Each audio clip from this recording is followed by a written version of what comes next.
ॐ ज्ञानतिमिरन्धस्य ज्ञानाञ्जनशलाकया चक्षुरुन्मिलितं येन तस्मै श्रीगुरवे नमः। वन्देऽहं श्रीगुरोः श्रीयुतपदकमलं श्रीगुरून् वैष्णवांश्च श्रीरूपं साग्रजातं सहगण रघुनाथान्वितं तं सजीवं साद्वैतं सावधूतं परिजनसहितं श्रीकृष्णचैतन्यदेवं श्रीराधाकृष्णपादान् सहगण ललिता श्रीविशाखान्वितांश्च। हे कृष्णा करुणा सिंधो दीनबंधो जगत्पते गोपेश गोपिका कांत राधा कांत नमोस्तुते। तप्त कांचन गौरांगी राधे वृंदावनेश्वरी वृषभानुसुते देवी प्रणमामि हरिप्रिये। नमो महावदान्याय कृष्णप्रेमप्रदायिने कृष्णाय कृष्णचैतन्य नाम्ने गौरत्विषे नमः। पंचतत्वात्मकं कृष्णं भक्तरूपस्वरूपकं भक्तावतारं भक्ताख्यं नमामि भक्तशक्तिकं। श्रीकृष्ण चैतन्य प्रभु नित्यानंद श्री अद्वैत गदाधर श्रीवासदि गौरभक्तवृंद। हरे कृष्णा कृष्णा कृष्णा हरे हरे हरे राम राम राम हरे हरे। जन्माद्यस्य यतोऽन्वयादितरतश्चार्थेषुभिज्ञस्वराट् तेने ब्रह्महृदायादिकवये मुह्यन्ति यत्सूरयः। तेजो वारिमृदां यथा विनिमयो यत्र त्रिसर्गो मृषा धाम्ना स्वेन सदा निरस्तकुहकं सत्यं परं धीमहि। नारायणं नमस्कृत्य नरं चैव नरोत्तमं देवीं सरस्वतीं व्यासं ततो जयमुदीरयेत्। स्वस्ति अस्तु विश्वस्य खलः प्रसीदतां ध्यायन्तु भूतानि शिवं मिथो धिया। मनश्च भद्रं भजतादधोक्षजे आवेश्यतां नो मतिरप्यहेतुकी। आप सभी का स्वागत है श्रीमद् भगवद गीता के इस प्रवचन में। और हम अध्ययन कर रहे हैं द्वितीय अध्याय 17वें श्लोक से। पिछले श्लोक में भगवान श्री कृष्ण ने कहा कि हमारे इस सृष्टि में दो प्रकार की वस्तु हैं, एक सत और एक असत। नास्तो विद्यते भावो ना भावो विद्यते सतः उभयोरपि दृष्टोऽन्तस्त्वनयो तत्वदर्शी भी। और सत वो है जिसका कभी विनाश नहीं होता है, और असत की दो व्याख्या हैं। अद्वैत वेदांती असत को कहते हैं जो कभी होता ही नहीं है, जैसे गधे के सींग। और वैष्णवाचार्य कहते हैं असत का अर्थ होता है जो परिणामशील है, जो बदलता रहता है। यानी कि वैष्णवाचार्यों के मत में तत्ववस्तु दो प्रकार से है, एक अपरिणामी तत्ववस्तु और एक परिणामी। क्योंकि जो कभी होती नहीं है उसके बारे में विचार करना ही व्यर्थ है, उसके लिए क्या विचार करना। तो ऐसी उनकी मान्यता है। तो अभी उस सत्य के बारे में यहाँ बताया जा रहा है कि वो सत्य क्या है, क्योंकि वहाँ तो केवल इतना ही कहा कि सत्य का कभी अभाव नहीं होता है और असत का कभी भाव नहीं होता। तो अभी यहाँ कहते हैं अविनाशी तो तद्विद्धि येन सर्वमिदं ततं विनाशम अव्यस्यस्य न कश्चित् कर्तुमर्हति। परंतु जिससे यह संपूर्ण शरीर व्याप्त है उसे तुम्हें अविनाशी जानना चाहिए। इस अव्यय आत्मा का विनाश कोई नहीं कर सकता है। तो जैसे पिछले श्लोक में सत और असत के बारे में कहा, तो यहाँ से ये निकलता है कि जो असत है वो विनाशी है, क्योंकि एक तत्व के बारे में जो सत तत्व है, ये सभी मानते हैं कि यहाँ इस श्लोक में जिस तत्व की व्याख्या की गई है वो सत है। तो उसके लिए भगवान कहते हैं कि वो अविनाशी है, उसका विनाश कभी होता नहीं है। तो इससे ये भी निकल के आता है कि जो दूसरा है उसका विनाश होता है। तो इसलिए वैष्णवाचार्यों की जो व्याख्या है वो ज़्यादा सटीक लगती है, क्योंकि वो कहते हैं एक परिणामी और दूसरा अपरिणामी। अपरिणामी की जो विनाशशील नहीं है और परिणामी जो इसका परिणाम होता है, क्योंकि वास्तव में नाश तो किसी चीज़ का होता नहीं है। ये आधुनिक विज्ञान भी मानता है कि शक्ति को आप न पैदा कर सकते हैं न उसका विनाश कर सकते हैं।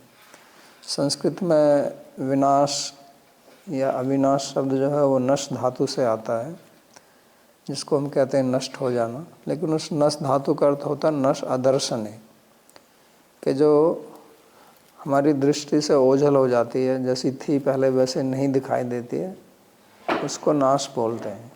नाश का मतलब ये नहीं है कि उसकी सत्ता खत्म हो गई, क्योंकि जिस किसी की भी सत्ता है उसका तो अभाव हो ही नहीं सकता है। ये तो भगवान ने कहा ना। तो ये संसार की सत्ता है, ये तो हम देखते हैं।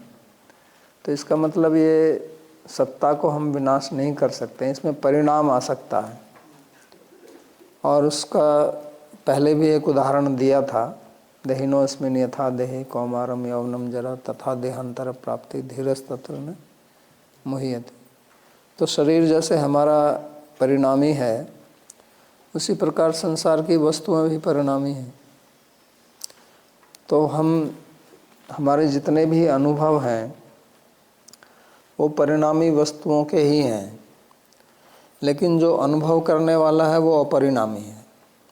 यही बात समझने वाली है, क्योंकि सारी समस्या जो है यहीं से खड़ी होती है कि जब हम इन दोनों का विवेक नहीं कर पाते हैं। और जब इन दोनों में विवेक नहीं होता है तो एक दूसरे के गुण अध्यारोपित हो जाते हैं, और उसी के कारण फिर शोक मोह इत्यादि जितनी भी समस्याएं खड़ी होती हैं उसके कारण होती हैं।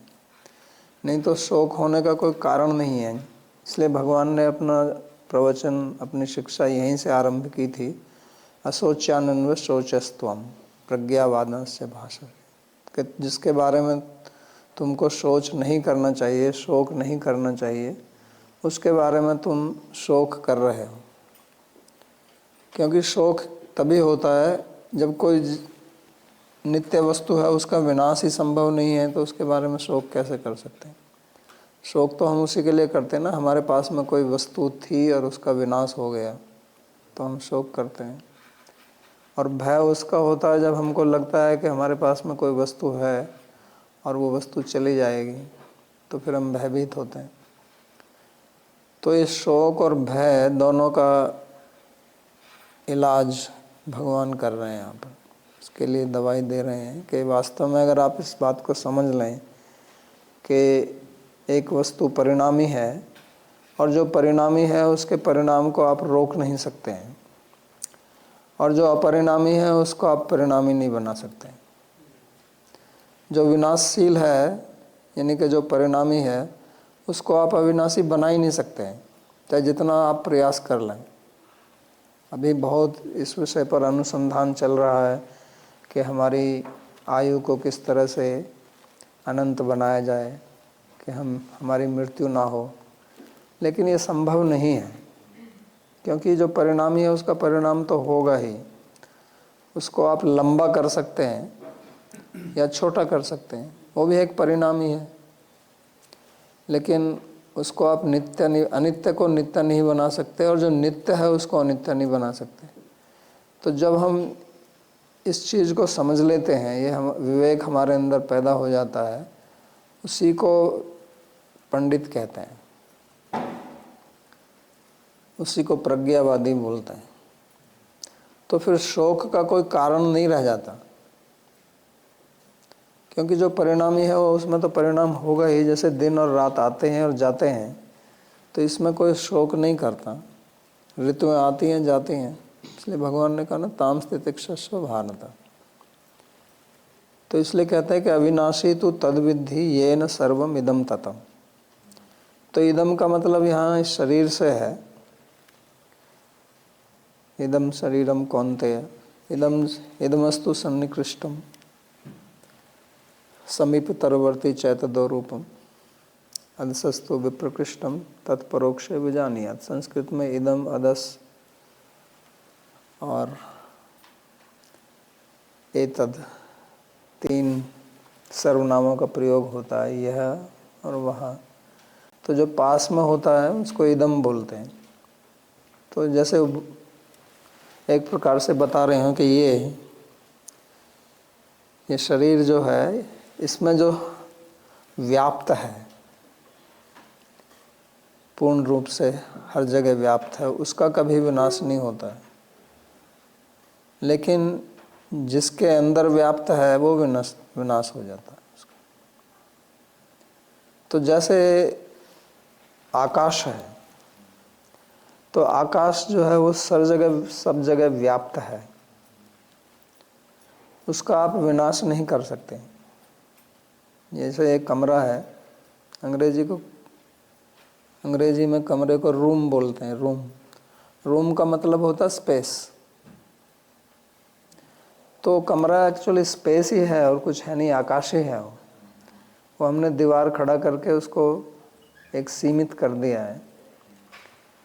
तो वो स्पेस जो है वो जैसा है वैसा ही है, उसका आप कुछ नहीं कर सकते। ना उसको आप लंबा कर सकते हैं, ना उसको आप छोटा कर सकते हैं, घटा सकते हैं, बढ़ा सकते हैं। वो तो आकाश है, आकाश ही रहेगा, और आकाश सब जगह है। तो इसी प्रकार हमारे शरीर में आत्मा है और वो पूरे शरीर में व्याप्त है, और वो अविनाशी है। अब इसमें एक समस्या आती है कि अगर वो पूरे शरीर में व्याप्त है, इसका मतलब वो मध्यम परिमाण वाली है। न्याय के अनुसार, लॉजिक के अनुसार 3 प्रकार के परिमाण होते हैं। एक अणु परिमाण, यानी कि सबसे छोटा परिमाण, जिससे छोटा कुछ हो नहीं सकता, उसको अणु बोलते हैं। और एक अनंत, जिससे बड़ा कुछ नहीं हो सकता है, जिसका अंत ही नहीं है। और एक मध्यम परिमाण। तो एक अणु परिमाण, एक महत परिमाण और एक मध्यम परिमाण। तो जो महत परिमाण वाली वस्तु है, अनंत परिमाण वाली वस्तु है, वो नित्य होती है, और जो अणु परिमाण वाली वस्तु होती है वो भी नित्य होती है। क्योंकि न्याय के अनुसार किसी चीज़ को अगर विनाश करना है तो उसके जो अवयव हैं, उसके जो अंग हैं या हिस्से हैं, उनको तोड़ दीजिए तो वस्तु विनष्ट हो जाती है। जैसे ये मेज़ है, तो ये भिन्न भिन्न अवयवों से मिलकर बनी हुई है, तो इसके अवयव निकाल दीजिए तो मेज़ खत्म हो जाएगी। लेकिन जिस वस्तु में अंग नहीं है, अवयव नहीं है, उसका आप विनाश कैसे करेंगे? उसको विनाश करने की कोई विधि नहीं है। तो इसलिए न्याय के अनुसार, ये न्याय का सिद्धांत है, वेदांत में इसको नहीं मानते। तो इसलिए अणु परिमाण वाली वस्तु का भी विनाश नहीं होता है, और जो अनंत होती है, क्योंकि ये जो अनंत होगी, जो सब जगह है, उसका भी कोई अवयव नहीं होता है। जैसे आकाश है, आकाश जो है वो अनंत है, सर्वव्यापी है, तो उसका भी विनाश संभव नहीं। कैसे विनाश करेंगे उसका? लेकिन अगर आत्मा केवल शरीर में ही व्याप्त है तो वो मध्यम परिमाण की होगी, और मध्यम परिमाण की होगी तो विनाशशील हो जाएगी।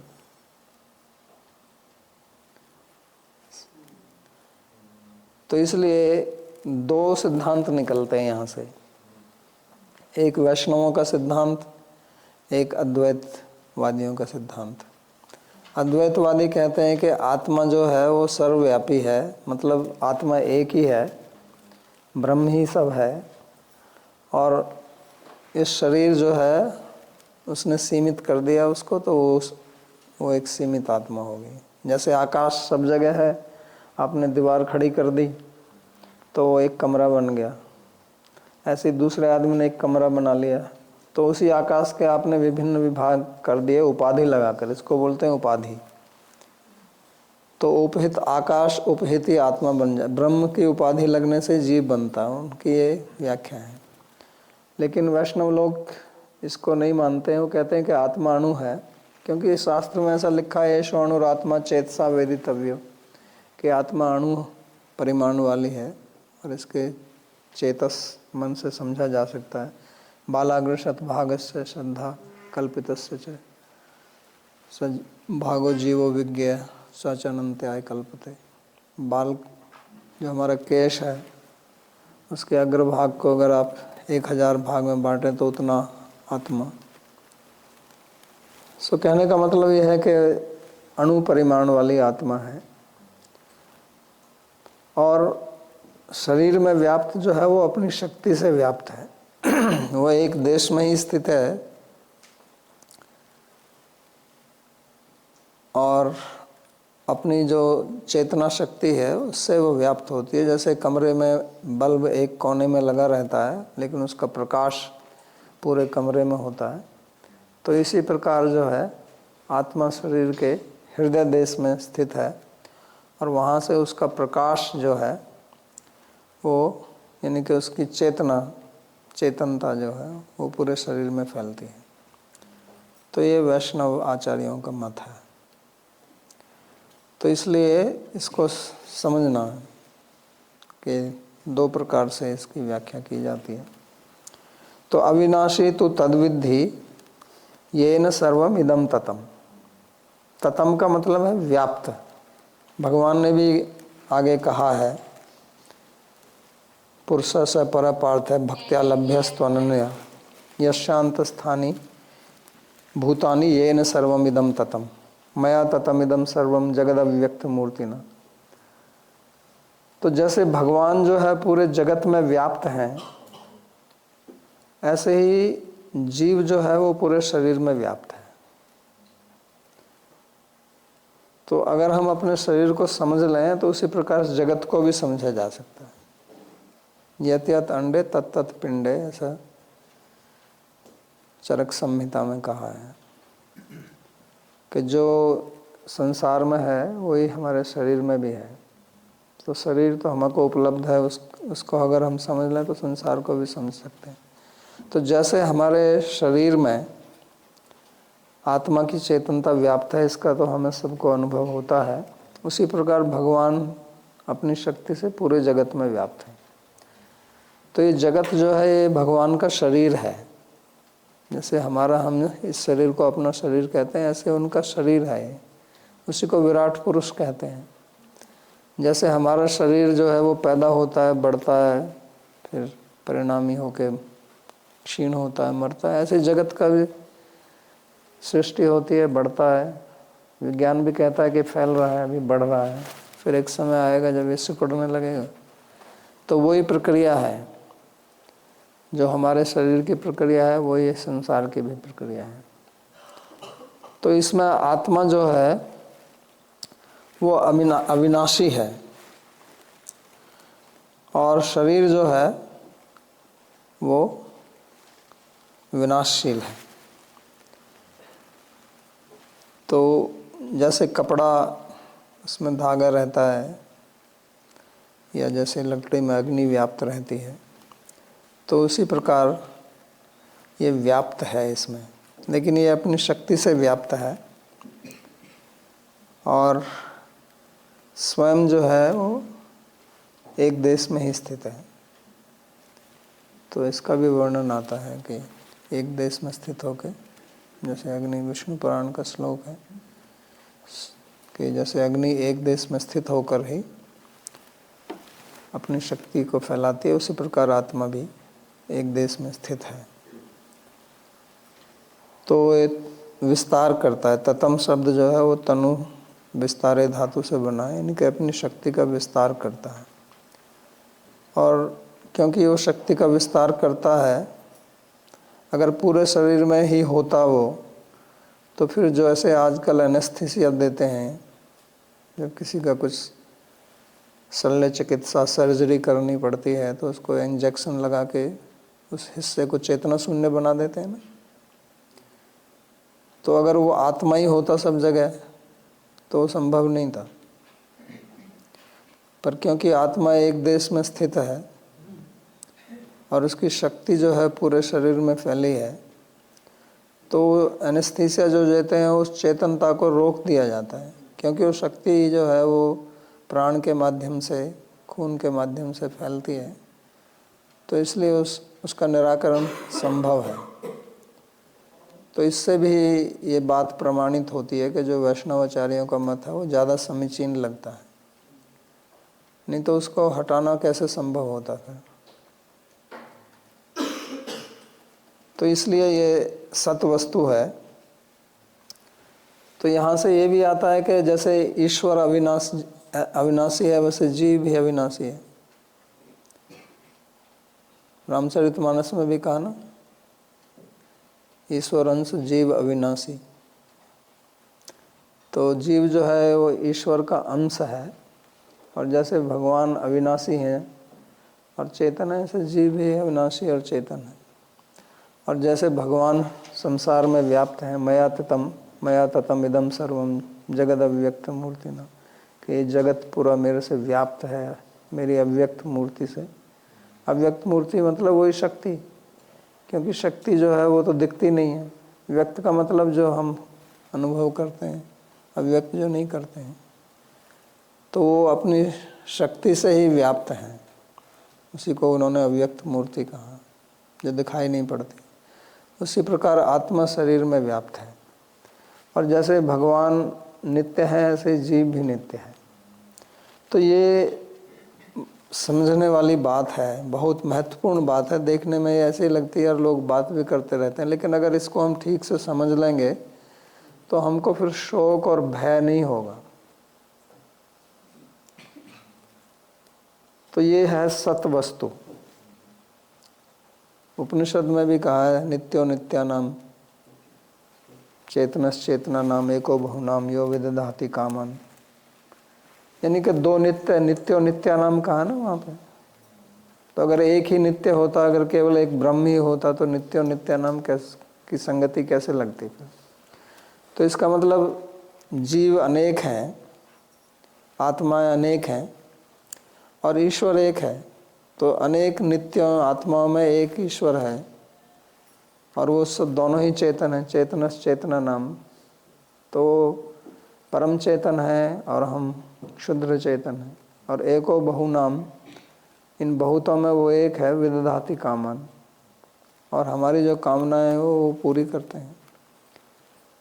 तो इसलिए ये दो नित्य तत्व हैं और दोनों ही सत हैं, क्योंकि दोनों ही अपरिणामी हैं। और इसी की व्याख्या भगवान यहाँ कर रहे हैं। तो फिर आगे अगले श्लोक में वो कहते हैं, अंतवंतै मे देहा नित्यस्योक्तः शरीरिणः अनाशिनो अप्रमेयस्य तस्माद् युध्यस्व भारत। कहा गया है कि नित्य, अविनाशी एवं अप्रमेय शरीर के इन सभी देहों का अंत होता है। अतएव हे भरतवंशी, युद्ध करो। तो पिछले श्लोक में तो ये नहीं बताया था कि जो व्याप्त है वो ईश्वर की चर्चा है या जीव की चर्चा है, लेकिन इस श्लोक से पता चलता है कि ये जीव की चर्चा है, क्योंकि यहाँ कहा गया अंतवंत इमे देहा। ये जो देह हैं, शरीर जो हैं, वो अंत वाले हैं, यानी कि वो अनित्य है, लेकिन इसमें जो व्याप्त है वो नित्य है। तो उसको शरीरी बोलते हैं और देही बोलते हैं। तो देह शब्द का अर्थ देह उपचय धातु से, यानी कि जो अनेक अंगों का जोड़ है वो देह है। और शरीर शीर्यते इति शरीर है, जो शीर्ण हो जाता है, हिंदी में बोलते हैं ना जीर्ण शीर्ण, यानी कि जो शीर्ण हो जाता है वो शरीर है, यानी कि जो अंग भंग जो टूट जाता है, बिखर जाता है, उसको शरीर बोलते हैं। तो अगर हम इस शब्द का प्रयोग करते हैं और हमको अगर शब्द का अर्थ ध्यान में रहे तो हमें शोक नहीं होगा। फिर अगर हम शरीर शब्द सब हिंदी में प्रयोग करते हैं, शरीर शब्द का अगर उनको पता रहेगा शरीर शब्द का क्या अर्थ है, तो जब वो शीर्ण होगा तो फिर हमें शोक क्यों होगा, क्योंकि वो तो शीर्ण होना ही है, उसका धर्म ही है वो तो। इसलिए उसको शरीर कहते ही इसलिए कि जो टूट जाएगा, जिसका विनाश हो जाएगा, इसलिए वो शरीर है। लेकिन शरीर में जो शरीरी है वो नित्य है। नित्यस्य शरीरिण देहा अंतवंत उक्तः। तो ये शरीर जो है वो तो टूटेगा, उसका तो विनाश होगा, लेकिन जो शरीरी है वो नित्य है। और उस शरीरी के बारे में फिर कहा अनाशिनो अप्रमेयस्य। उसके दो विशेषण और दिए कि ये अनाशी है। अनाशी मतलब इसका नाश नहीं होता है। अनाशी का दूसरा भी अर्थ निकल सकता है, हालांकि वो यहाँ पर उसका तात्पर्य ऐसी इच्छा से नहीं कहा गया, लेकिन अनाशी का मतलब होता है जो खाता नहीं है। अशन बोलते हैं ना, अशन भूषण वसन।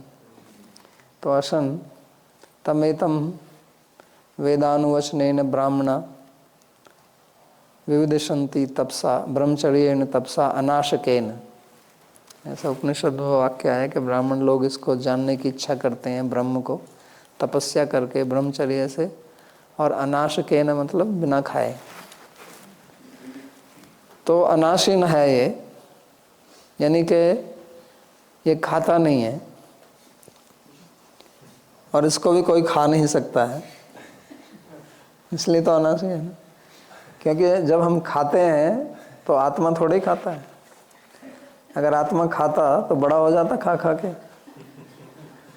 ये तो हम सब जानते हैं कि बच्चा छोटा पैदा होता है, खाना खा के बड़ा होता है। आत्मा तो बड़ा नहीं होता, उतना ही रहता है जितना जन्म के समय था, वो मरते समय भी उतना ही रहता है।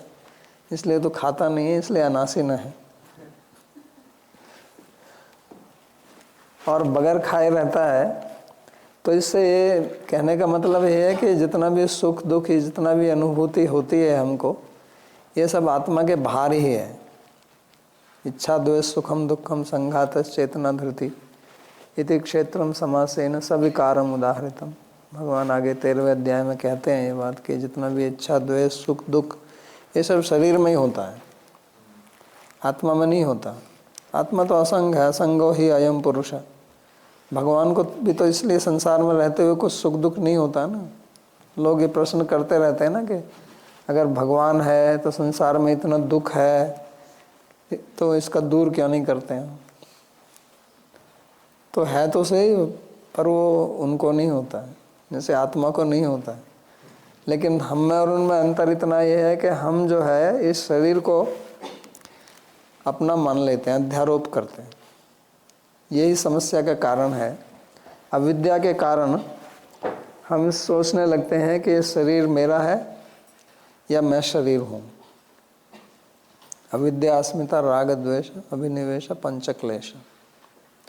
सो अविद्या का मतलब होता है ज्ञान जो भ्रमित ज्ञान है, भ्रम।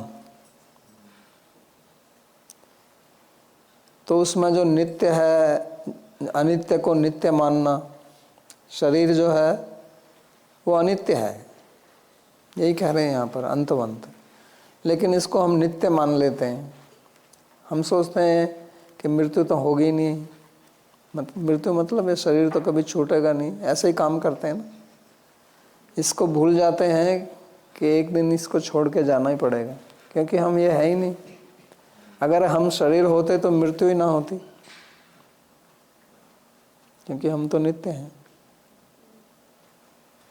तो चार्वाक कहता है कि शरीर ही आत्मा है। उसके खंडन किया जाता है उसका।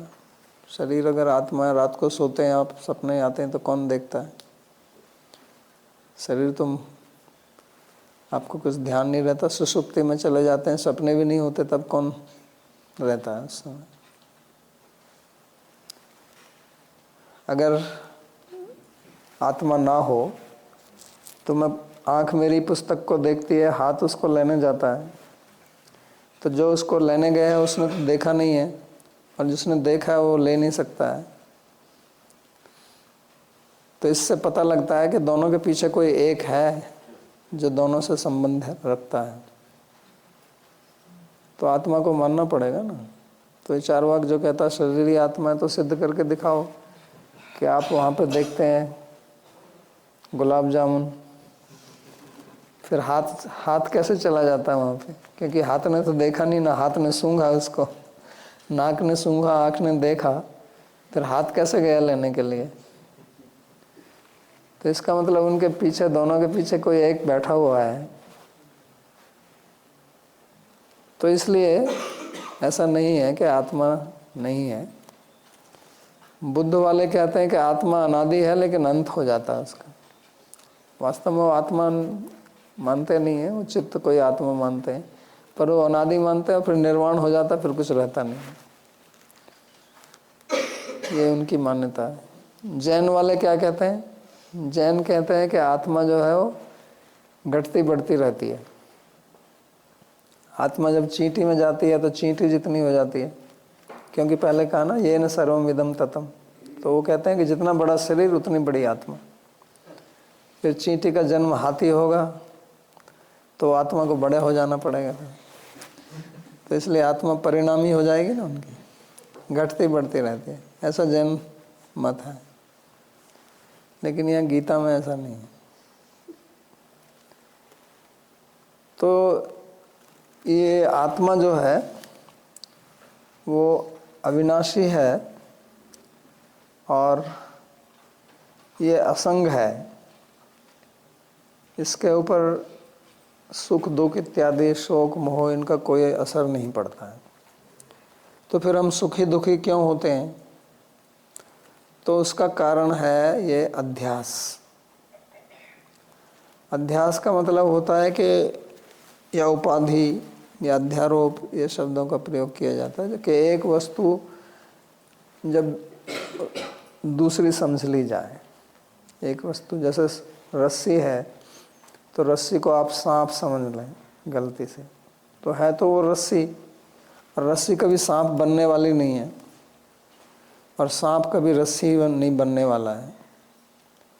लेकिन गलती से ऐसा हो जाता है, अंधेरे में रस्सी पड़ी हुई है, ठीक से दिखाई नहीं देती, तो लगा रहे सांप।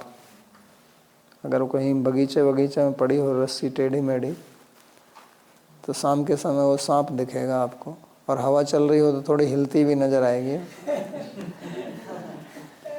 तो आप घबरा जाएंगे इसको देखकर। तो अविद्या के कारण होता है ना, अज्ञान के कारण।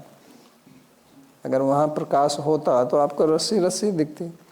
तो इसी कारण से, अविद्या के कारण से जो है हम इस शरीर को अपना मान लेते हैं। तो ये दो प्रकार से आरोप होता है। एक तो हम शरीर को अपने अंदर मानते हैं, तो शरीर मेरा है, और हम शरीर के अंदर अपना को मानते हैं तो मैं शरीर हूँ। तो इसलिए हम दो प्रकार से प्रयोग करते हैं। एक तो कहते हैं मेरा शरीर, और एक मैं शरीर। मैं मोटा हो गया, मैं पतला हो गया, मैं बीमार हो गया, मैं लंबा हो गया। तो ये तो मैं यहाँ शब्द जो है शरीर के लिए ही कर रहे हैं ना, क्योंकि मोटा तो शरीर ही हो रहा है, पतला शरीर ही हो रहा है। और मेरे का भी प्रयोग किया जाता है, मेरा हाथ, मेरा पैर, मेरा शरीर, उसका शरीर बहुत लंबा है, कहते हैं। तो ये दो प्रकार से आरोप होता है।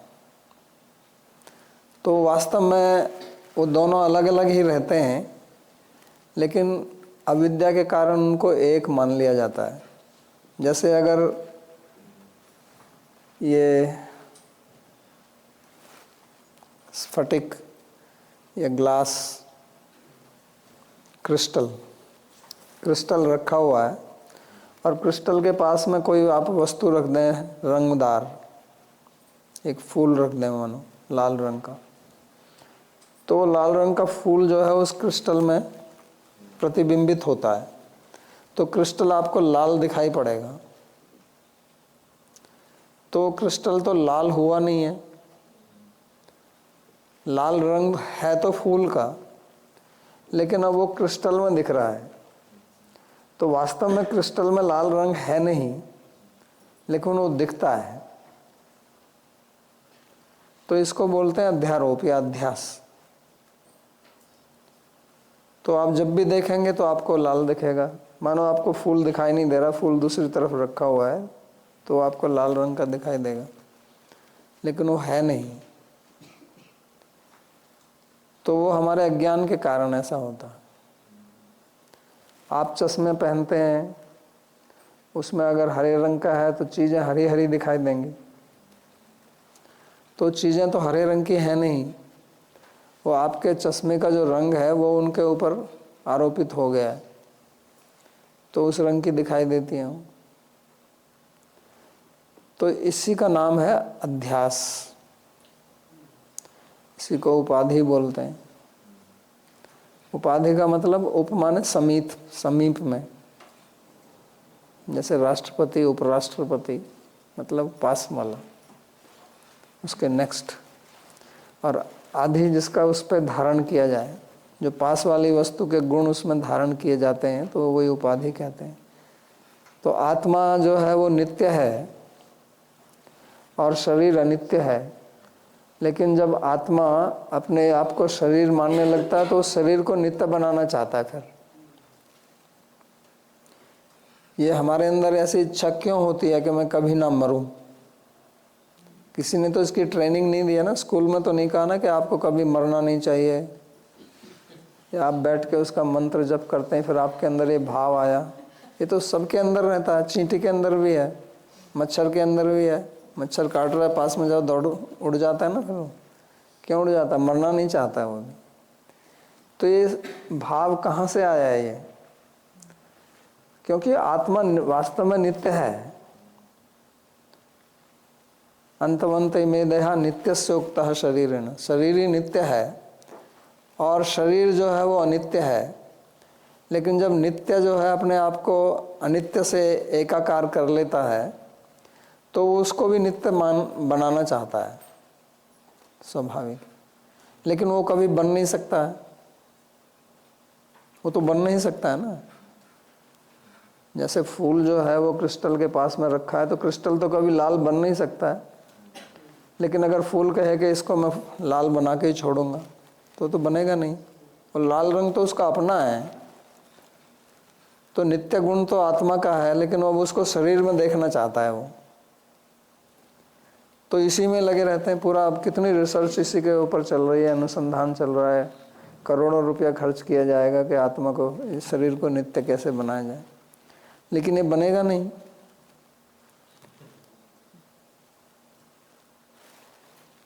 तो वही हम सब करते रहते हैं अपने जीवन में। और दूसरा ये कि जब हम शरीर को अपना मानते हैं, एक तो मैं शरीर हूँ और एक शरीर मेरा है। तो जब शरीर मेरा है तो शरीर का गुण मेरे अंदर आ जाता है, तो फिर मैं सोचने लगता हूँ मैं मरा। मैं तो कभी मरता नहीं है, कभी किसी ने अपना मैं मरता हुआ देखा है? किसी को अनुभव है अपनी मृत्यु का? आज तक किसी को अपनी मृत्यु का अनुभव नहीं हुआ और ना ही हो सकता है, क्योंकि मृत्यु होती नहीं है। मृत्यु होती है शरीर की, शरीर तो मरा ही हुआ है, उसकी मृत्यु क्या होती है? उन दोनों का विच्छेद हो जाता है। शरीर और शरीर का विच्छेद को ही मृत्यु बोलते हैं। तो वो फिर सोचता कि मैं मर गया। किसी कोई धन है, कोई धनी व्यक्ति है, धनी का मतलब क्या है कि वो मेरा धन है, ये मैं धनी हूँ या धन मेरा है, तो उसका धन का अगर विनाश हो जाए तो कहेगा मैं मर गया। लोग ऐसे कहते हैं ना, मैं मर गया, मैं लुट गया, बोलते ना ऐसे। तो वास्तव में तो वो नहीं लुटा है ना वो मरा है। अगर लुटा है तो उसका धन लुटा है, उसकी जायदाद संपत्ति जो भी है वो लुटी है, वो थोड़े लुटा है। अगर वो लुट गया होता तो कैसे कहता मैं लुट गया? वो कहता ही नहीं बनता, ऐसे कैसे कह सकता है वो? लेकिन ऐसा प्रयोग क्यों करते हैं? क्योंकि उसके साथ में हम अपना तादात्म्य स्थापित कर लेते हैं। ऐक्यता के कारण, तादात्म्य के कारण, ऐक्यता हो तो होती नहीं है, मान लेते हैं। तो मानने के कारण ही जो है ये सब समस्याएं खड़ी होती हैं। तो उसको मानने को उल्टा करना है। अब यही विद्या भगवान दे रहे हैं यहाँ पे। तो जितना भी शोक और मोह है वो केवल इसी पर टिका हुआ है, अज्ञान के ऊपर ही, इस मान्यता के ऊपर कि मैं शरीर हूं। और फिर उसमें आसक्ति रहती है, क्योंकि मेरा है ना ये, वास्तव में तो है नहीं हो। जैसे मैंने पहले कहा था कि आपका कैसे, आपने क्या खरीदा इसको या बनाया? कोई चीज़ आपकी होती है तो आप खरीद के लाएं बाजार से कि ये मेरी है, मैंने पैसा दे के खरीदा है इसको, या आप उसका निर्माण करें।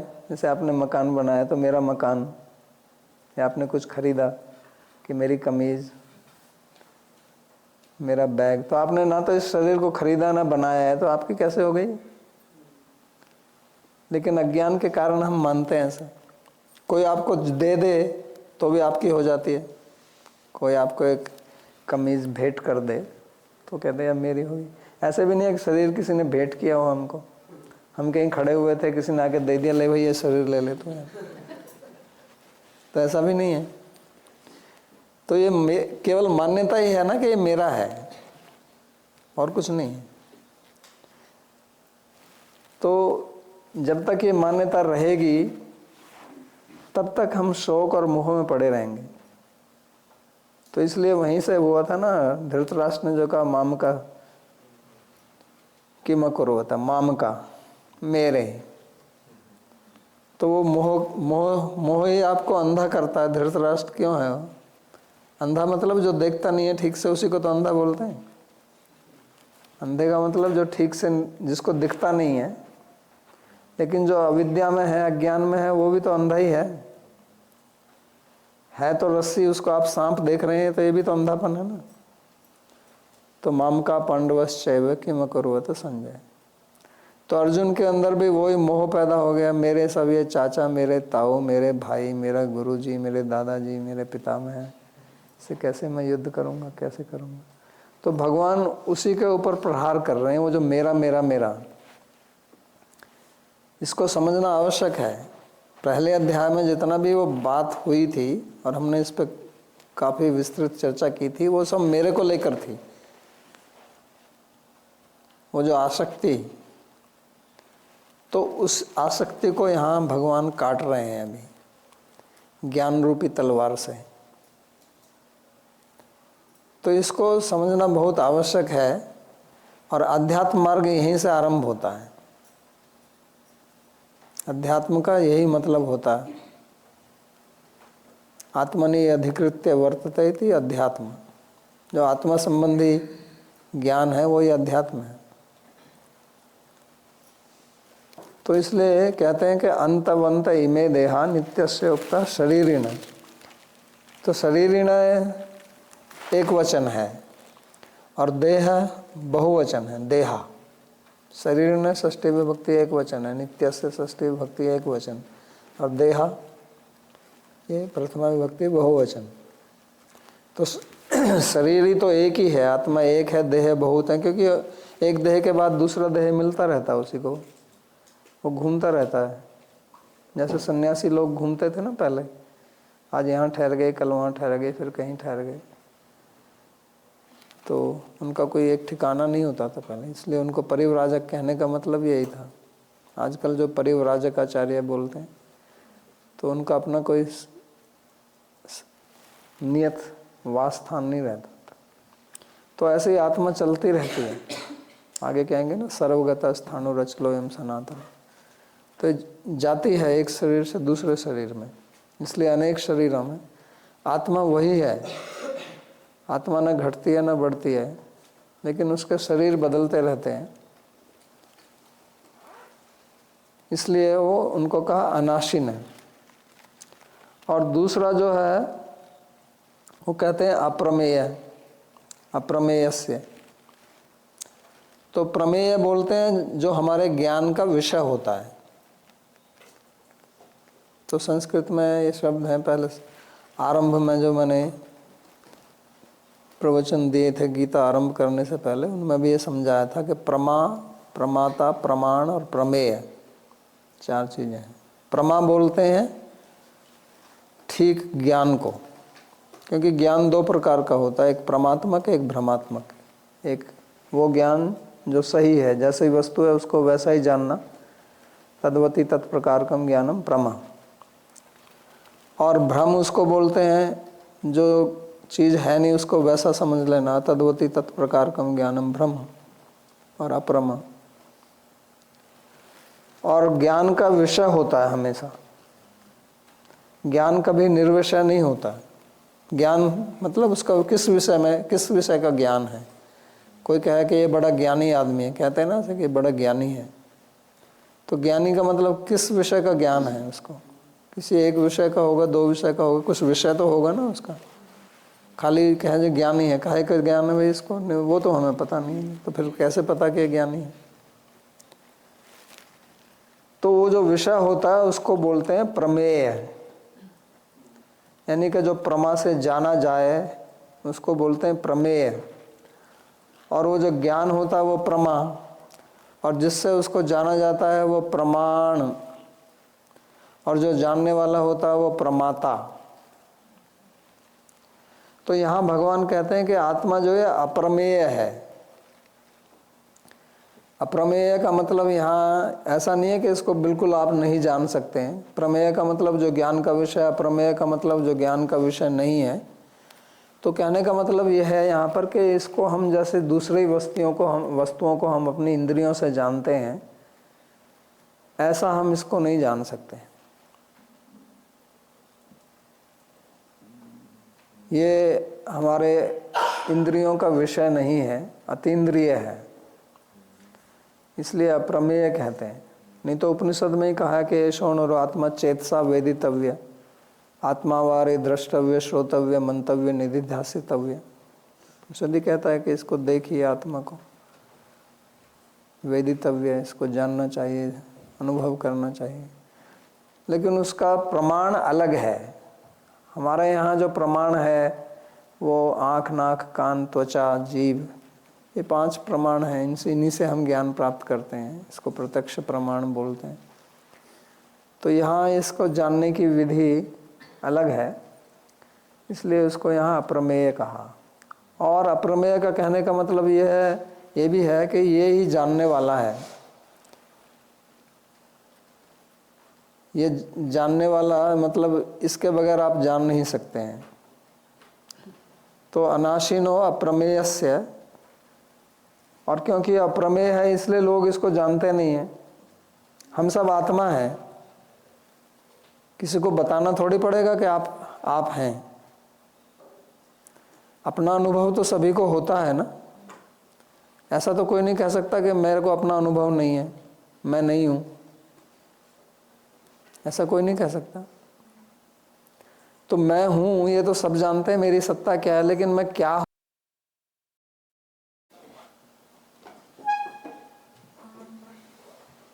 नहीं,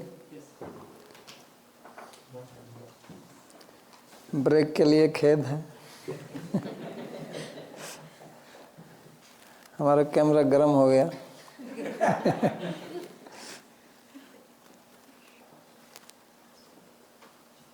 तो शरीर और शरीर की बात हम कर रहे थे, तो किस प्रकार से शोक होता है, मोह होता है। समय भी हो गया अभी तो अप्रमेय का कहने का मतलब है कि ये इंद्रियातीत है। जैसे हम दूसरी वस्तुओं का ज्ञान अपनी इंद्रियों से करते हैं, उस प्रकार इसको नहीं देखा जाता और इसलिए हमें इसका ज्ञान नहीं है।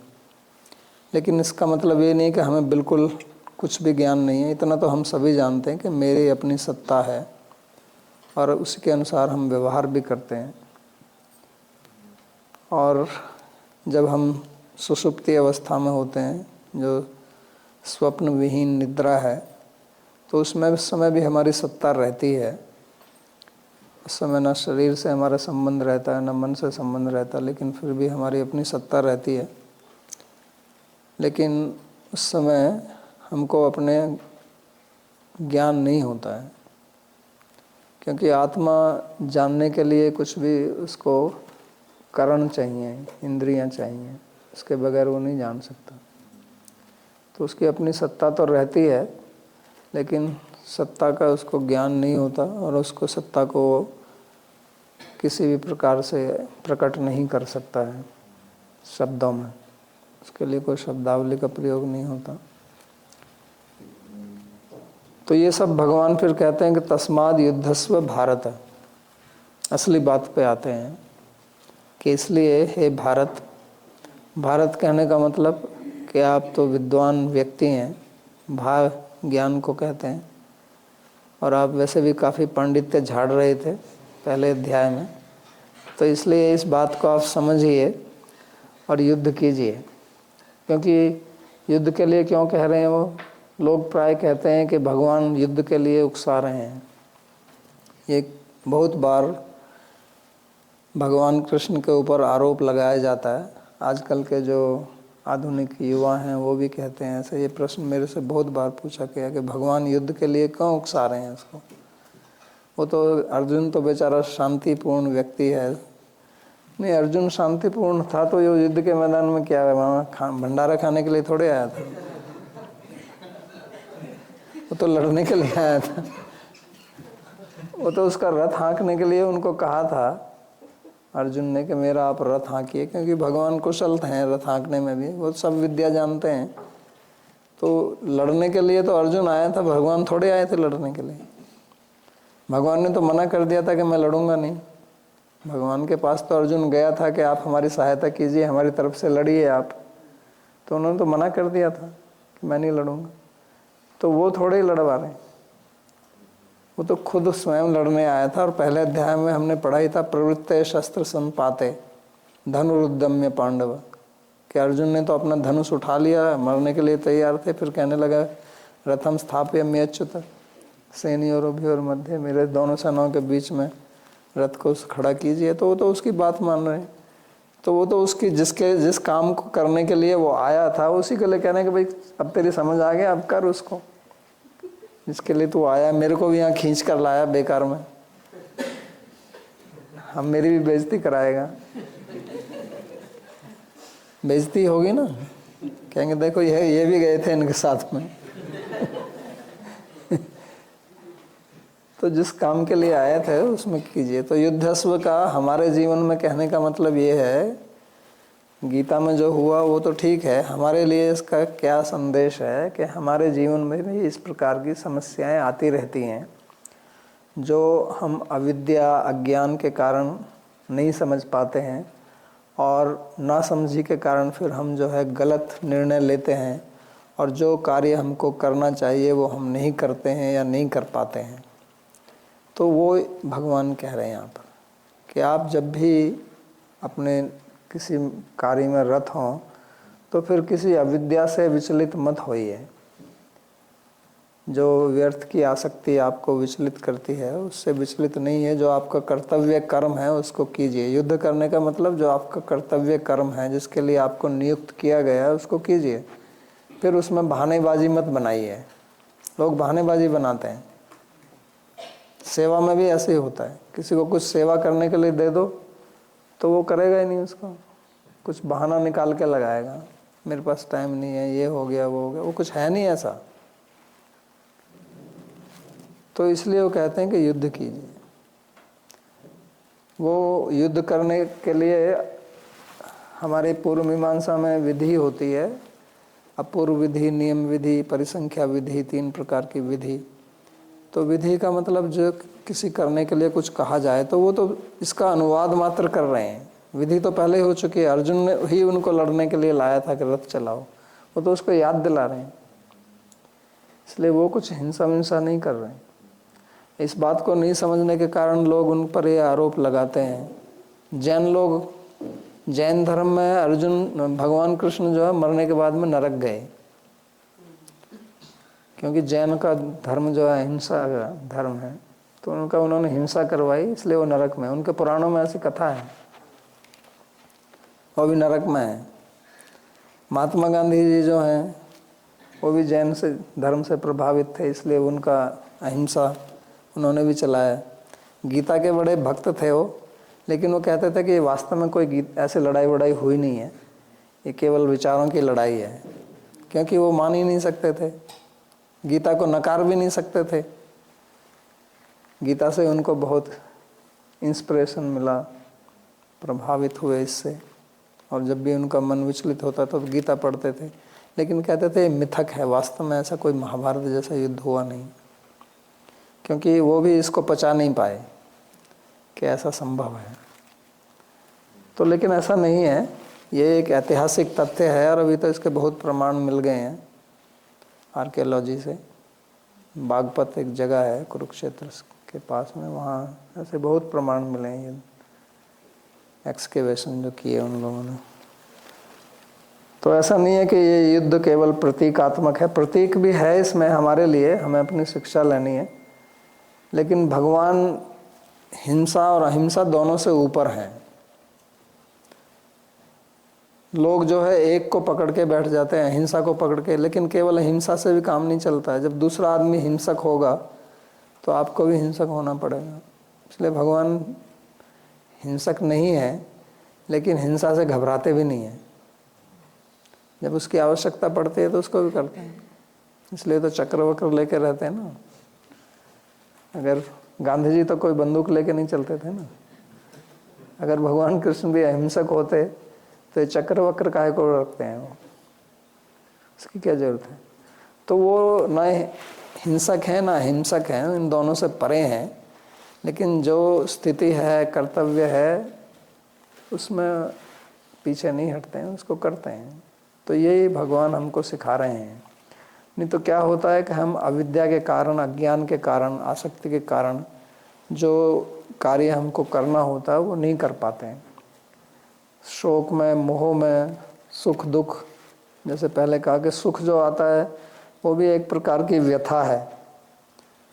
इसलिए कहा ना, न व्यथिन्ते ते, जो इनसे व्यथित नहीं होता। सुख और दुख दोनों को कहा। तो हम सुख में भी डूब जाते हैं, दुख में भी डूब जाते हैं। सुख में भी अपना कर्तव्य कर्म भूल जाते हैं, दुख में भी भूल जाते हैं, शोक मोह में भी भूल जाते हैं, भय में भयभीत हो जाते हैं। तो इन सब से ऊपर उठना यही योग है। और इसके लिए आपको बैठ के कोई प्राणायाम नहीं करना है, बुद्धि का ठीक प्रयोग करना, बुद्धि से समझना है इसको। जब तक इसको हम समझेंगे नहीं और फिर उस पर दृढ़ होकर काम नहीं करेंगे तो फिर अब प्राणायाम करते रहिए आप। वो आपके जो बुद्धि है, अगर उसको आपने संस्कारित नहीं किया है तो वो फिर वही शोक मोह वाली स्थिति आ जाएगी कभी ना कभी। तो हर एक व्यक्ति के जीवन में इस प्रकार की परिस्थितियां आती हैं। ऐसा कोई व्यक्ति नहीं है जिसके जीवन में ऐसी परिस्थिति ना आए, चाहे वो कोई भी हो।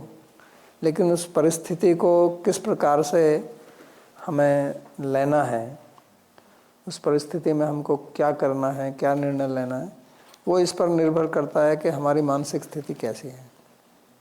तो भगवान के ऊपर भी ऐसी परिस्थितियां आई बार बार, लेकिन वो कभी शोक मोह से प्रभावित नहीं हुए।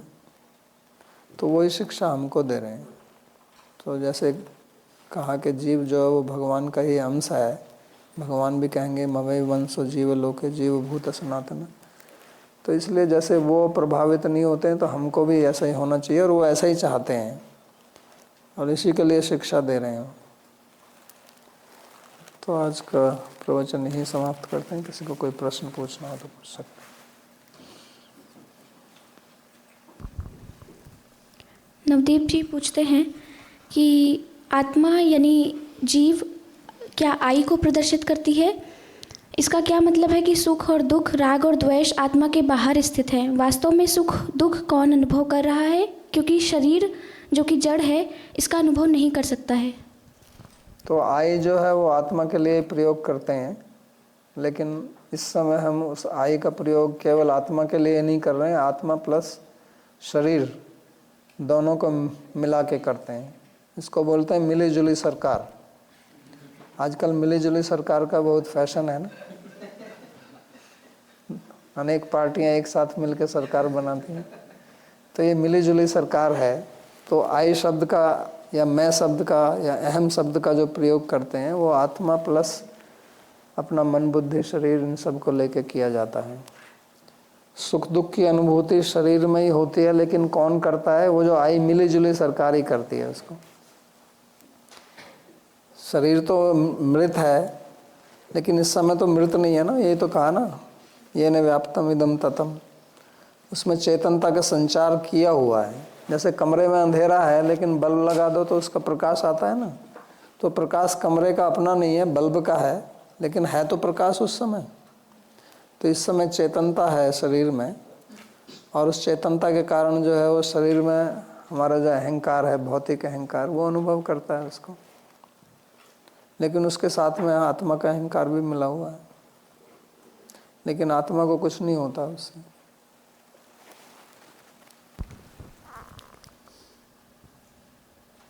नवदीप जी का पुनः प्रश्न है, जब कोई हरि नाम करता है, प्रसाद पाता है, शास्त्रों को सुनता तथा पढ़ता है, तो ये सब कौन अनुभव करता है, आत्मा अथवा शरीर? यद्यपि ये सारे कार्य शरीर के द्वारा होते हैं। अभी तो वही तो मैंने कहा, ये दोनों मिलके ही चलते हैं। इस समय आपकी मिली जुली सरकार चल रही है, ना आत्मा है ना शरीर है। दोनों स्वतंत्र रूप से अनुभव नहीं कर सकते हैं। ना शरीर स्वतंत्र रूप से कुछ अनुभव कर सकता है, ना आत्मा स्वतंत्र रूप से अनुभव कर सकती है। दोनों मिलके करते हैं। प्रश्न है, यदि चेतना इंजेक्शन के द्वारा रोकी जा सकती है, जिस प्रकार दंत चिकित्सक दंत की चिकित्सा के लिए करते हैं, क्या यह संभव है कि हम किसी और भी प्रकार से दांत की चेतना को रोक सकते हैं? यानी चेतना को रोक सकते हैं बिना इंजेक्शन का प्रयोग किए? यदि यह किस प्रकार से किया जा सकता है? क्या आप इसकी कोई प्रक्रिया बता सकते हैं? हाँ, इसकी भी प्रक्रिया है, पहले भी करते थे। जैसे आजकल तो इंजेक्शन इजाद हो गए उनसे करते हैं, लेकिन ऐसे ही पहले मेरा अपना अनुभव है। यहाँ वृंदावन में एक साधु था, मैं उसके पास गया और उसने मेरे यहाँ 2 उंगली लगाई और मेरे को बिल्कुल बेहोश कर दिया, एकदम इंस्टेंटली। उसने मेरे को दिखाया ये, और फिर मेरे को वापस लाया, और फिर उसने लगाई, फिर ऐसे कर दी। और वो मेरे को कह रहा था, वो तो मेरे को उसने करके नहीं दिखाया, लेकिन उसने कहा था कि मैं किसी को केवल देख के भी इसको मैं उसकी चेतनता निकाल सकता हूँ। केवल उस पर देखूंगा वो बेहोश हो जाएगा। अभी तो पता नहीं वो जीवित है या नहीं है, ये करीब 30 वर्ष पहले की बात है। ये मेरा अपना अनुभव। नवदीप जी का पुनः प्रश्न है कि भगवान इस बात पे बहुत ज़्यादा बल क्यों दे रहे हैं कि अपने कर्मों को करना चाहिए, यदि सब कुछ टेम्परेरी है और जो आत्मा है वो मटेरियल वर्ल्ड से बिलोंग नहीं करती है? इस चीज़ को समझने के लिए इसका अनुभव तो नहीं है ना अभी, इसको अनुभव भी इसी से ही होगा। जिस पृथ्वी पर आप गिरते हो उसी का सहारा लेकर खड़े होते हो, नहीं? अगर आप पृथ्वी पर गिर जाओ तो पृथ्वी का सहारा लेकर ही खड़े होते हो। तो जिससे आप बंधे हो उसी का सहारा लेके आपको मुक्त होना, इसलिए उसको समझा रहे हैं। आयुर्वेद में जैसे होम्योपैथी में कहते हैं ना कि जो रोग का कारण है उसी से रोग का इलाज भी करते हैं, उसकी अलग प्रकार से पोटेंसी देते हैं आपको। तो ऐसे ही है होम्योपैथी का सिद्धांत। उत्कर्ष जी पूछते हैं, जय जय श्री राधे महाराज, साष्टांग दंडवत प्रणाम महाराज। मेरे 2 प्रश्न हैं। पहला, आत्मा यदि शरीर से भिन्न है और वह अपने आनंद में हमेशा स्थित रहती है, तो इस शरीर के द्वारा जो कर्म किया जा रहा है उसका फल आत्मा क्यों भोगती है बार बार अपना शरीर बदल करके? दूसरा प्रश्न है, हम ये कब अनुभव कर पाते हैं कि हम शरीर से भिन्न हैं, हम आत्मा हैं? तो उसका भोग इसलिए होता है, उसका कारण अविद्या है, जो मैंने बताया है, वो आरोप, अध्यारोप, अध्यास, उपाधि। तो इस समय अविद्या के कारण हम अपने को शरीर मान रहे हैं या शरीर को अपना मान रहे हैं, तो उसके कारण वो होता है। जैसे साधारण है, आप किसी को अपना माने, ये तो अपने शरीर की बात है। किसी व्यक्ति को आप अपना मानते हैं, व्यक्ति को छोड़िए किसी पदार्थ को अपना मानते हैं। आपकी कार है, बहुत महंगी कार है, तो उसमें आपकी बड़ी आसक्ति है। मेरी कार है, उस कार का एक्सीडेंट हो जाए तो आपको दुख होता है, नहीं होता? वास्तव में तो आपको कुछ हुआ नहीं है, लेकिन अगर आपकी उसमें गहरी आसक्ति है तो आपको ऐसे लगेगा जैसे आपको ही चोट पहुंची है। आप किसी व्यक्ति को बहुत गूढ़ तरीके से प्यार करते हैं, आसक्ति है, तो उसको कुछ हो जाए तो आपको ऐसे लगेगा जैसे माँ को लगता है, बच्चे को कुछ हो जाए तो माँ को ऐसे लगता है मेरे को ही हो गया है। तो यह उसी के कारण है, ये अध्यारोप के कारण। दूसरा क्या था? दूसरा भी तो प्रश्न था उनका बस। दूसरा प्रश्न था कि हम ये कब अनुभव कर पाते हैं कि हम शरीर से भिन्न हैं? ये तो जब अविद्या से दूर हो जाओगे। वैसे तो आप रोज रात को सोते हो तो आपको अनुभव होता ही है। जब आप सोते हो तो आपको शरीर का पता होता है क्या? तो आप अनुमान लगा सकते हैं ना। जब आपको सोते हो तो आपको तो अपने शरीर का पता नहीं होता, लेकिन सपने तो देख रहे हो ना आप। तो आप शरीर कहाँ हो? आपको शरीर का पता ही नहीं है, कहाँ पड़ा हुआ है। तो उठने के बाद देखते हो कि मैं यहाँ पर हूँ। सपने में तो आप कहीं और घूम रहे थे।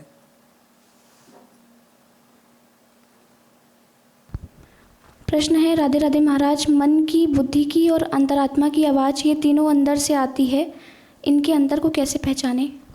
ये सब बकवास है। आत्मा की आवाज़ आती है, ये सब आपकी मन की कल्पना है। सब कुछ आपके मन से आता है। ये लोग कहते रहते हैं ऐसे, भगवान की आवाज़ है, अंतरात्मा की आवाज़ है, इसकी आवाज़ है, फलाने की आवाज़ है। सब कुछ नहीं है, केवल आपके मन से आता है। मन में विचार उठते हैं और कुछ नहीं है, संस्कारों के कारण। नारायण जी पूछते हैं, प्रणाम गुरु महाराज, नमस्कार। आपने समझाया कि आत्मा नित्य है और चेतन है, और आत्मा के लिए कुछ करना या कुछ जानना या फिर ब्लिस का अनुभव करना, इन सब के लिए उसे एक शरीर की आवश्यकता है। तो मेरा क्वेश्चन ये है कि क्या आत्मा बिना मटेरियल और स्पिरिचुअल बॉडी के एग्जिस्ट कर सकती है? क्या ये ब्रह्म ज्ञान की स्थिति तो नहीं है? एग्जिस्टेंट तो किसी की आप, वो तो पहले ही भगवान ने कहा, नास्तो विद्यते भावो, ना भावो विद्यते सतः। जो सत वस्तु है उसका कभी अभाव नहीं होता है। तो चाहे उसका शरीर हो या ना हो, उसकी सत्ता तो रहेगी हमेशा। जो ब्रह्म सायुज्य नामक मुक्ति होती है उसमें आत्मा की सत्ता रहती है। उसमें ना आध्यात्मिक शरीर होता है ना भौतिक शरीर होता है, केवल आत्मा ही होती है। और वही बात पहले ही जो मैंने की, जब आप रात को सुषुप्ति अवस्था में होते हैं, जब आप स्वप्न भी नहीं होते, तो आपकी सत्ता तो रहती है। उस समय ना आपका सूक्ष्म शरीर से संबंध है, ना है स्थूल शरीर से संबंध है। आपकी सत्ता फिर भी है। सत्ता को कोई असत नहीं कर सकता, भगवान भी नहीं कर सकते। प्रशांत जी पूछते हैं, प्रणाम बाबा जी, क्या आत्मा को आधुनिक वैज्ञानिक इंस्ट्रूमेंट के द्वारा पता लगाया जा सकता है? तो अभी भगवान ने कहा ना अप्रमेय है, ये इसलिए तो अप्रमेय मैंने कहा था पहले, संभव नहीं है। राधेश्याम जी बोलते हैं, राधेश्याम महाराज जी, मैंने आपकी बायोग्राफी के आपके इंटरव्यू से जानी है। महाराज जी, आपके मानव जीवन के बारे में क्या व्यू पॉइंट हैं, कृपया विस्तार में बताइए। मानव जीवन क्या मतलब? मानव जीवन, आपके मानव जीवन के बारे में क्या व्यू पॉइंट हैं, कृपया विस्तार में बताइए। मानव जीवन भगवत प्राप्ति के लिए बना है। पता नहीं आपका प्रश्न क्या है। मानव जीवन का उद्देश्य है भगवत प्राप्ति, यही कह सकता हूँ। क्योंकि और कुछ भी आप प्राप्त करेंगे तो सब अप्राप्त हो जाएगा। क्योंकि और जो भी जितना भी आप प्राप्त करेंगे वो सब अभी विनाशी है, यही तो हम पढ़ रहे हैं। आपका शरीर ही विनाशी है और शरीर से जितना भी आप कुछ प्राप्त करेंगे वो विनाशी होगा, तो उसका लाभ क्या है? तो यह ध्रुवाणी परित्यज्य ही ध्रुवम निषेवते, जो आप ध्रुव वस्तु है, स्थिर वस्तु है, उसको छोड़ के अध्रुव के पीछे पड़ेंगे विनाशी के, तो आपका ध्रुव भी गया और अध्रुव भी गया। ध्रुवाणी तस्य नश्यन्ति अध्रुवम नष्टमेव च। तो इसलिए शरीर का एक बहुत बड़ा गुण है ये, दुर्लभो मानुषो जन्म अध्रुवमपि अर्थदम। ये स्वयं विनाशी है लेकिन ये आपको अविनाशी वस्तु दे सकता है, इसका एक विशेष गुण है। और इसलिए मानव जीवन का वही उद्देश्य है, उस अविनाशी वस्तु को प्राप्त करना। क्योंकि विनाशी तो चली जानी है, चाहे जितना मर्जी प्रयास करो, जा ही रही है। जितनी भी वस्तुएं आपके पास इस समय हैं वो जा ही रही हैं आपसे, एक दिन पूरी तरह चली जाएंगी, लेकिन हर पल वो जा रही हैं। जैसे आप कोई रास्ते पे चलते हैं, आपको 10 किलोमीटर जाना, तो हर एक कदम पर आप पहुंच रहे हैं ना उसके पास। ऐसे थोड़ी कि लास्ट मिनट में ही पहुंचते हैं, एक एक कदम आप अपने गंतव्य स्थान पर पहुंच रहे हैं। तो इस प्रकार जो भी आपके पास है वो आपसे दूर हो रहा है, एक एक पल दूर हो रहा है और एक दिन कंप्लीटली दूर हो जाएगा। ये ध्रुव सत्य है। संदीप जी, कृपया प्रश्न पूछिए। वो पीछे उनका है। राधे राधे महाराज जी, मेरा प्रश्न है किसी की सेवा कैसे करें? मैं क्यों पूछ रहा हूँ, अगर शरीर एक माध्यम है आत्मा की अनुभूति के लिए, तो क्या ये भौतिक रूपी शरीर को सेवा करना ही सेवा का एक माध्यम है, या किसी भी जीव का? मैं सिर्फ गुरुजनों का सेवा ही नहीं बोल रहा, मानसी सेवा ही नहीं बोल रहा, मैं बस जानना चाहता हूँ कि असली सेवा कैसे करें फिर। किसकी सेवा करनी है आपको? किसी भी मतलब अगर मान लिया जाए कि हमारी यहाँ रहने के तात्पर्य सेवा भावी है। हाँ, तो सेवा का मतलब होता है जिसकी आप सेवा करते हैं, यानी कि जो सेव्य है।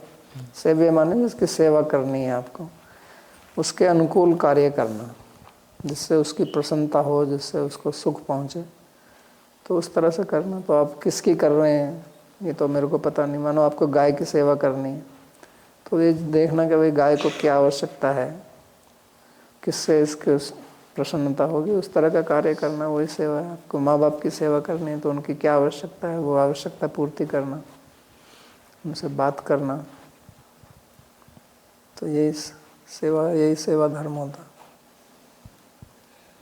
तो एक प्रश्न, तो सेवा फिर जो सेव्य है उनकी प्रसन्नता के लिए जो योग्य है वो करने, मतलब वो कार्य करने में है। हाँ जी, सेव्य की जिसमें प्रसन्नता हो वो कार्य करना, वही सेवा है। नहीं तो सेवा तो फिर अपनी करेंगे आप। इसमें अगर आप अपनी प्रसन्नता के लिए कर रहे हैं तो उनकी सेवा थोड़ी है, वो तो आपकी सेवा है। लोग ऐसा भी करते हैं।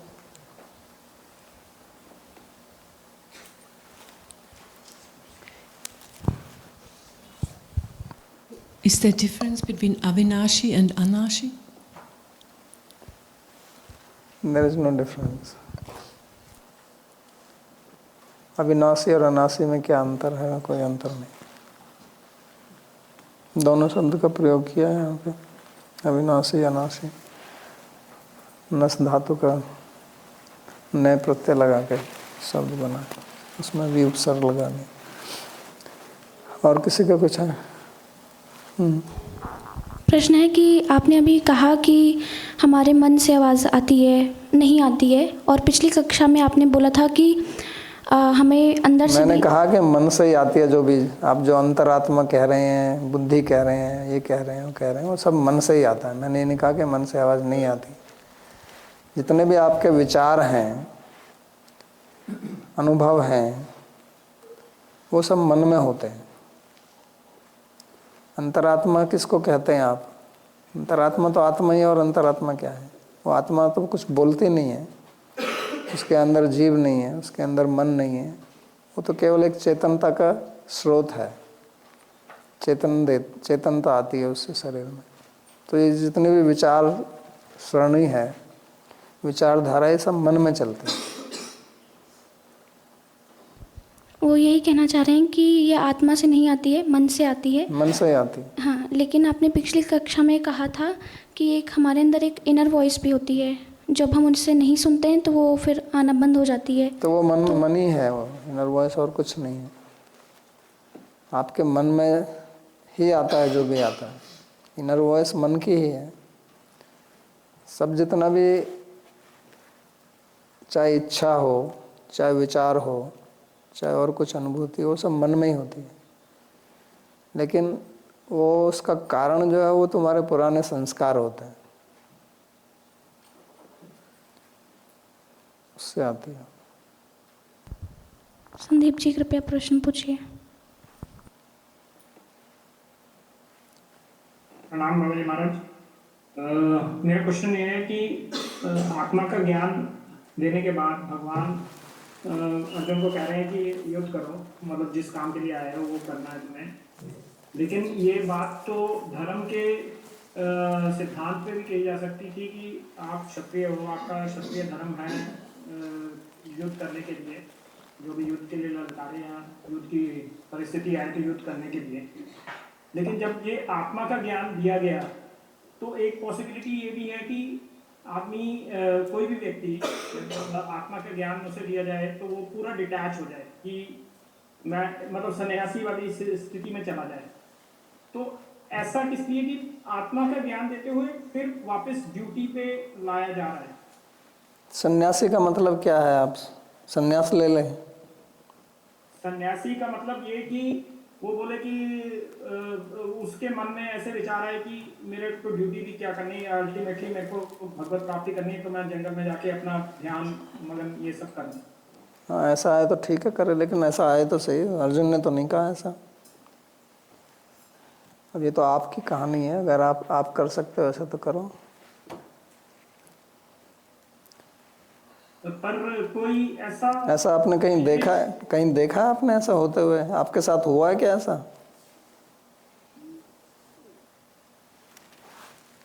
मीटिंग समाप्त।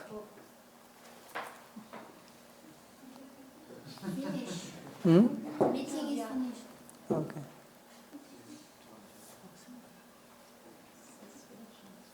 ठीक है। चलो हम अपना प्रार्थना श्लोक पढ़ लेते हैं।